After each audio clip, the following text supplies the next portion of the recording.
बिस्मिल्लाहिर्रहमानिर्रहीम। अस्सलाम वालेकुम। Welcome to my YouTube channel होरिया। बाज़ लोग क्यों नमाज नहीं पढ़ते। एक शख्स ने अपने नमाज पढ़ने की वजह बयान की। बहुत आसानी से मैं नमाजी बन गया। एक दिन मैं क्लास में बैठा हुआ था और मेरी क्लास का मज़मून उलूम दीनी था। जब उस्ताद क्लास में तशरीफ़ लाए तो उन्होंने शागिर्दों से सवाल किया, आपकी नज़र में कौन लोग नमाज नहीं पढ़ते। एक शागिर्द ने बड़ी मासूमियत से कहा, जो लोग मर गए हैं वो नमाज नहीं पढ़ते। दूसरे शागिर्द ने शर्मिंदगी से जवाब दिया, जिन लोगों को नमाज पढ़ना नहीं आती। तीसरा बच्चा अपनी जगह से खड़ा हुआ और नहायत माकूल जवाब दिया, जो लोग मुसलमान नहीं हैं वो नमाज नहीं पढ़ते।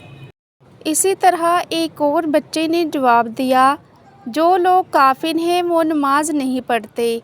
इसी तरतीब से पांचवें बच्चे ने जवाब में कहा, जो लोग खुदा से नहीं डरते वो लोग नमाज नहीं पढ़ते। तमाम शागिर्दों ने अपने नज़रियात बयान कर दिए, लेकिन मैं सोचों में डूब गया कि मैं इनमें से कौन सा हूँ। आया मैं मर गया हूँ? नहीं तो क्या मुझे नमाज पढ़ना नहीं आती? आया मैं मुसलमान नहीं हूँ? अल्हम्दुलिल्लाह कि हूँ। क्या मैं अपने परवरदिगार से नहीं डरता हूँ? आया मगर मैं काफिर हूँ? नाउज़ बिल्लाह। फिर मैं क्यों नमाज नहीं पढ़ता?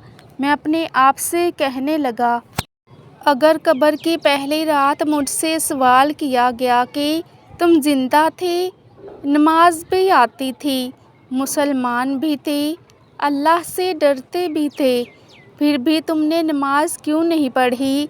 मेरे पास क्या जवाब है? क्या कहूँगा मैं आखिर? झरझरी आ गई मुझे और उसी दिन मुसम्मम इरादा कर लिया कि अब कभी नमाज तर्क नहीं करूँगा। सिर्फ़ एक मुसम्मम और संजीदा इरादा की ज़रूरत है। आप भी इस बारे में ज़रूर सोचिएगा।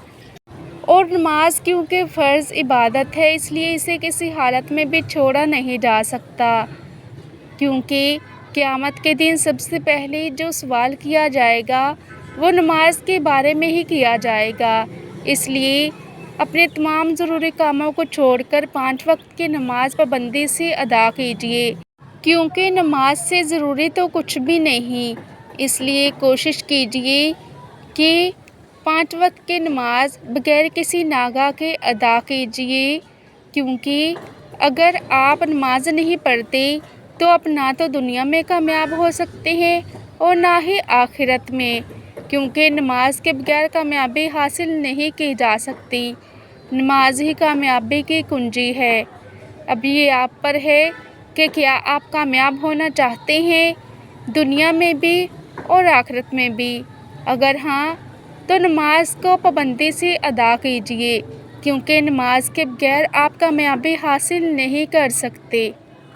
नमाज की अहमियत का अंदाज़ा इस हदीस से लगाया जा सकता है कि रसूलुल्लाह सल्लल्लाहु अलैहि वसल्लम ने इरशाद फरमाया, मेरी आँखों की ठंडक नमाज में है। आई होप कि आपको मेरी आज की वीडियो अच्छी लगी होगी, तो सदका जारिया समझकर दूसरों के साथ भी वीडियो ज़रूर शेयर कीजिएगा, क्योंकि आपका एक छोटा सा शेयर किसी की पूरी ज़िंदगी बदल सकता है।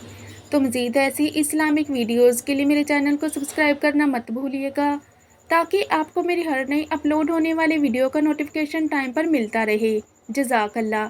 खुश रहें और खुशियाँ बांटें।